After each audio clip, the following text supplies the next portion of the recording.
ಗೋಹತ್ಯೆ ಹಿಂದೆ ತಗೊಳ್ತಾರೆ ಹೇಳ್ತಾ ಇದ್ದಾರೆ ಬಕ್ರೀದ್ ನೋಡಿ, ಈ ದೇಶದಲ್ಲಿ ಒಂದು ಸಂಸ್ಕೃತಿ ಗೋ ಸಂಸ್ಕೃತಿ ಒಂದು. ಗೋ 3 ಕಾರಣಕ್ಕೆ ವಿಶಿಷ್ಟತೆಯನ್ನು ಭಾರತದಲ್ಲಿ ಪೂಜಿಸ್ತೇವೆ. ಒಂದನೇದು ಕೃಷಿಕರ ಆಧಾರ ಸ್ತಂಭ ಗೋ. ಎರಡನೇದು ನಮ್ಮ ಜೀವನದಲ್ಲಿರ್ತಕ್ಕಂಥ ಹುಟ್ಟಿನಿಂದ ಸಾಯುವವರೆಗೆ ನಮಗೆ ರಕ್ಷಣೆ ಕೊಡ್ತಕ್ಕಂಥದ್ದು ಗೋ, ಹಾಲಿನ ಮುಖಾಂತರ.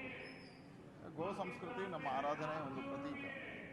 ಹಾಗಾಗಿ ಭಾರತೀಯ ಜನತಾ ಪಾರ್ಟಿಯ ಸರ್ಕಾರ ಇದ್ದಲ್ಲೆಲ್ಲ ಗೋಹತ್ಯೆ ನಿಷೇಧ ಕಾನೂನು ತಂದಿದೆ.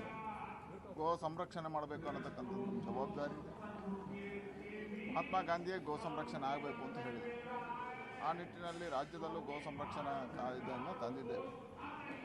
ಇವತ್ತು ಬೇರೆ ಬೇರೆ ಆಚರಣೆಗಳ ಸಂದರ್ಭದಲ್ಲಿ ಗೋಹತ್ಯೆ ಆಗುತ್ತೆ ಅನ್ನತಕ್ಕಂಥ ಜನರಲ್ಲಿ ಇವತ್ತು ಪ್ರಚಾರದಲ್ಲಿದೆ.